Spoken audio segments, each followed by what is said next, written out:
Hizbullah membakar puluhan ribu hektar lahan di tanah Zionis. Imbasnya membuat Israel rugi bandar karena harus membayar kompensasi puluhan triliun ke pemukim Yahudi.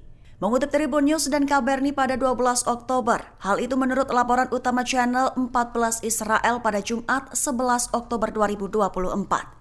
Dilaporkan bahwa perang yang terjadi dengan Hizbullah membuat Israel rugi bandar. Mengingat Hizbullah sendiri sudah meluncurkan sekira 10.000 roket dan proyektil rudal ke permukiman Yahudi di utara sejak Oktober 2023. Akibatnya sekira 200.000 dunam atau 20.000 hektar lahan terbakar.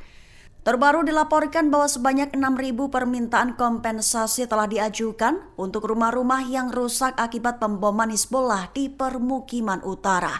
Sementara imbas permintaan kompensasi tersebut merugikan kas negara Israel sebesar 15 miliar shekel atau sekira 62,16 triliun rupiah. Sebanyak 3 tentara Israel dikabarkan remuk alias tewas seketika di Jabalia, Gaza Utara. Imbasnya Israel memberlakukan sensor militer terkait publikasi jumlah korban saat menangani insiden serius di Gaza.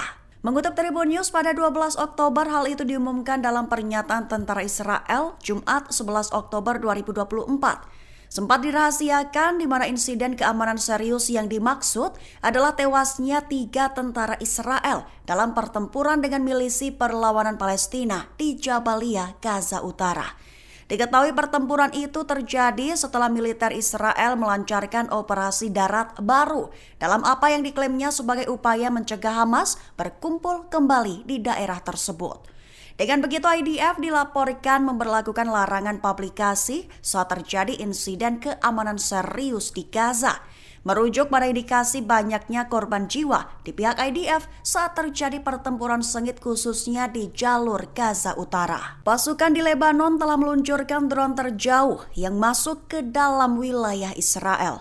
Menurut kabar, suara hantaman keras terdengar di wilayah Herzliya di Tel Aviv. Mengutip Al-Mayadin pada 12 Oktober, serangan dari Lebanon itu telah terjadi pada Jumat 11 Oktober 2024 malam waktu setempat. Pihak berwenang Israel mengkonfirmasi bahwa 2 pesawat tak berawak alias drone yang diluncurkan dari Lebanon menembus wilayah udara Israel. Sirine berbunyi keras di seluruh Herzliya yang berjarak 100 km di selatan Lebanon.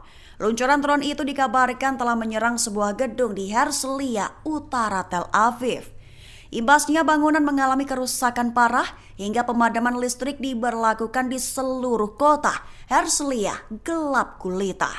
Sementara itu media Israel melaporkan bahwa insiden tersebut menandai jarak terjauh yang ditempuh drone dari Lebanon hingga saat ini.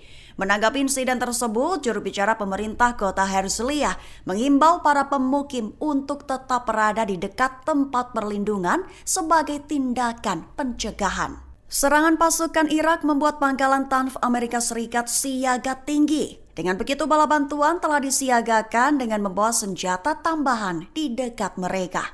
Mengutip Al-Mayadin pada 12 Oktober, kabar itu diinformasikan pada Jumat 11 Oktober 2024 kemarin, di mana pasukan Amerika Serikat yang ditempatkan di pangkalan Al-Tanf telah membawa senjata dan peralatan tambahan. Tujuannya untuk memperkuat dan memasang sistem pertahanan udara yang lebih terspesialisasi. Bahkan bala bantuan tersebut memiliki 2 tujuan tambahan lagi. Antara lain melindungi pangkalan dari serangan potensial oleh perlawanan dan membantu Israel dalam mengurangi meningkatnya serangan oleh pasukan Irak di wilayah tersebut. Selain itu, pihak Amerika Serikat telah mulai mengaktifkan perangkat pengawasan yang dirancang untuk memantau pesawat tanpa awak. Tujuannya agar bisa mencegat sebelum drone musuh melintasi Suriah Selatan menuju dataran tinggi Golan yang diduduki. Hamas dilaporkan telah berhasil menyergap 1 unit infanteri mekanis IDF. Selain itu, sebanyak 12 kendaraan tempur dan 1 truk Israel yang penuh pasukan menjadi korban.